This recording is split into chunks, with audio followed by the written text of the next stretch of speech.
आज की जनचर्चा में हमारे साथ बैठे हैं सद्भावना समिति के संयोजक श्री रवि कुमार जी। पेशे से वकील भी हैं और शिक्षा के क्षेत्र में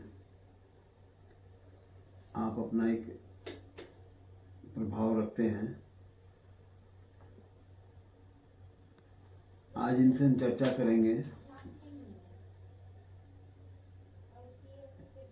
एक जो संविधान के अंतर्गत एक चुनाव की चर्चा हो रही है देश में। जब देश आज़ाद हुआ था तो पूरे देश में एक ही साथ चुनाव होते थे, फिर स्थितियां बदल गई।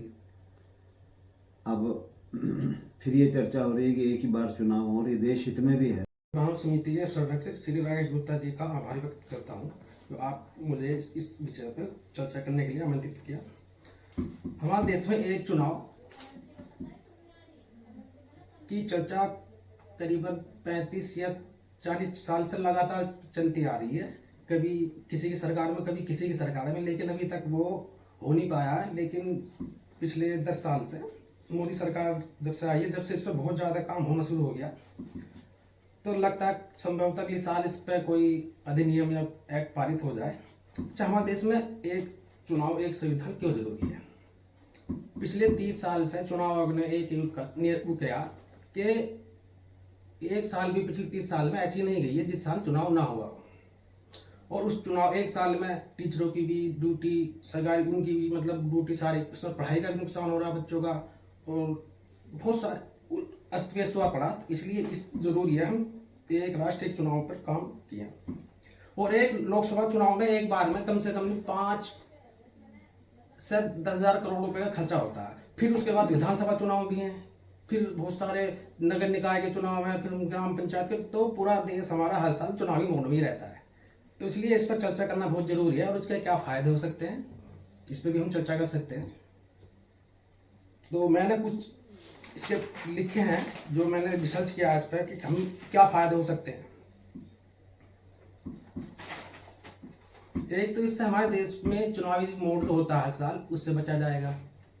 हर साल पोलिंग बूथ बनाए जाते हैं। एक लोकसभा चुनाव में कम से कम 30 लाख तक इन्हें पोलिंग बूथ की आवश्यकता होती है। फिर पोलिंग मशीन भी चाहिए, ये भी चाहिए। इनसे बहुत मतलब फायदा हो जाएगा इन्हें सारी चीज। बच्चों की पढ़ाई भी, जो शिक्षा खराब होती है, टीचरों की वो लगती है उसमें ड्यूटी, वो भी हम बचेंगे। लेकिन सर ये इतना आसान भी नहीं है जहाँ तक मैं समझ पा रहा हूँ। जो इसके निकल कर आए हैं, कर सकता हूँ सर निगेटिव थोड़ा सा, जो निकल कर आए हैं, तो इसमें जो कुछ थिंकर्स हैं जो उन्होंने कहा है कि अगर एक साथ एक चुनाव होंगे तो उसमें राज्य की सरकार तो बहुत कमजोर हो जाएगी, क्योंकि उसके बाद तो फिर जो राज्य जो चुनाव आयोग है तो केंद्र का चुनाव आयोग फैसले लेगा। राज्य के चुनाव आयोग तो एक तरह से उसकी शक्ति थोड़ी छीनी हो जाएंगी। और फिर उसमें एक ऐसा होगा कि अब हर साल चुनाव हो रहे हैं, नेता हर मतलब 5 साल में जैसे भी है हर साल जैसे जा रहे हैं वोटरों के पास। लेकिन जब एक बार चुनाव होगा तो मुझे नहीं लगता कि वोटरों के पास भी जा पाएंगे। फिर तो पता है कि एक बार चुनाव होना और क्यों मिले हम, एक डेट फिक्स हो गई। तो इसलिए ये थोड़ी सी इसमें समस्या भी आ सकती है और ये आएगी। तो आपने बड़ा अच्छा बताया कि चुनाव में क्या इसके मेरिट्स हैं, क्या डिमेरिट्स हो सकते हैं। लेकिन मेरा इसमें कहना यह है कि इसके डिमेरिट नहीं होने के, क्योंकि चुनाव तो जो चयन होगा राज्य सरकार का, जनता जब भी करती है अब भी करेगी, बस सिर्फ फ़र्क इतना एक साथ होगा। यहाँ मैं एक दो चीज़ और आपके समक्ष कहना चाहूँगा, इस पर भी अपने बात बताएं कि चुनाव का खर्चा बड़ा कम होगा, चुनाव से जो वेस्टेज होती है वो कम होगी, और जो कार्य व्यवस्था हमारी विघ्न आता है कि एक चुनाव की वजह से पूरा सरकारों का, चुनाव आयोग के पास इतने काम, वो 5 साल तक वही काम करते रहते हैं रोज़ जो है। तो जो देश के विकास की चर्चाएं चुनाव के विकास की होनी चाहिए, उसके प्रभाव की, वो नहीं हो पाती। जैसे एक दो विषय की ओर मैं आपका ध्यान आकर्षित करना चाहूँगा। चुनाव में कुछ भ्रांतियाँ हो रही हैं या मैनिपुलेशन हो रहे हैं जो सुधार होना चाहिए और जिनका बहुत बड़ा प्रभाव मेरे विचार से पड़ेगा देश के ऊपर। पहला आइडिया है या पहला संकेत मैं देना चाहूँगा जिस पर आप भी विचार करें। अभी तक हमारे जनप्रतिनिधि अधिक वोटों से चुने जाते हैं। और इसमें ये भी प्रकाश डालना ज़रूरी है कि हमें 78 साल हो गए आज़ाद हुए, अभी तक हम 100% चुनाव की तरफ कोई काम नहीं कर पा रहे हैं। अभी तक हमारा चुनाव 40 से 60-70% हो जाए, वोटिंग हो जाते हैं तो हमने बहुत बड़ा काम कर लिया। जबकि 100% चुनाव अगर हो, एक बात। दूसरी बात, जो जनप्रतिनिधि चयनित होता है वो बहुमत या 2/3 से चयनित होना चाहिए। इस एक छोटी सी बात से देखिए कितना स्थिति बदल जाएगी। जो 15% पे, 8% पे, 18% पे चयनित हो रहा है, और जब 67% पे या 51% पे चयनित आदमी होगा तो पूरे देश की व्यवस्था में कितना व्यापक परिवर्तन होगा। इसे अगर आप सोचेंगे तो मैं समझता हूँ एक मिराकिल हो जाएगा पूरे समाज के लिए। इस विषय पे मैं आपसे चाहूँगा कि आप अपना विचार बताएं। सर, इसमें थोड़े क्षेत्र में 2/3 बहुमत से जीत के आता है तो कम से कम उसमें ये तो सर होगा कि यहाँ पे मेरे साथ इतनी जनता जुड़ी हुई है। ये नहीं है कि 10 लोग हैं, 10 में से मुझे उन्होंने दिया और 2 ने वोट नहीं डाल दिया और वो जीत के आ गया, लेकिन उसको जनाधार भी नहीं पता चलता।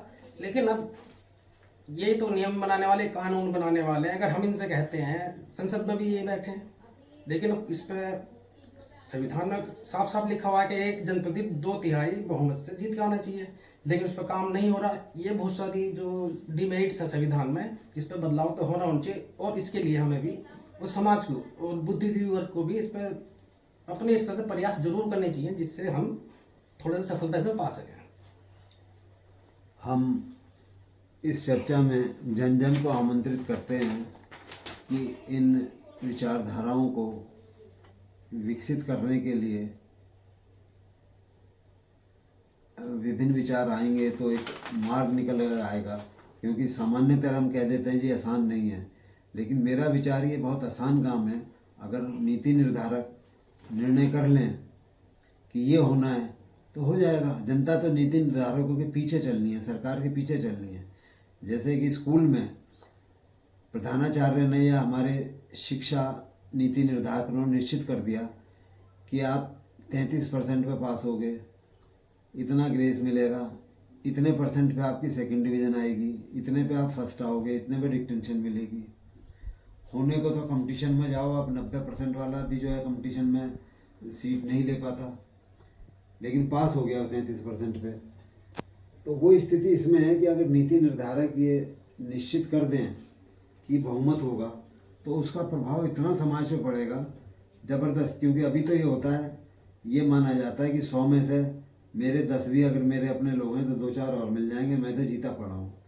हमारी जाति व्यवस्था, हमारे जो भी सामाजिक इसमें हमारे जो दुर्व्यवस्था हो रही हैं वो क्षण भर में, एक दिन में ठीक हो जाएंगी केवल सरकार के निर्णय लेते ही। ये बड़ा सरल काम है, सिर्फ कठिनाई है कि सरकार निर्णय ले, समझे इस बात को।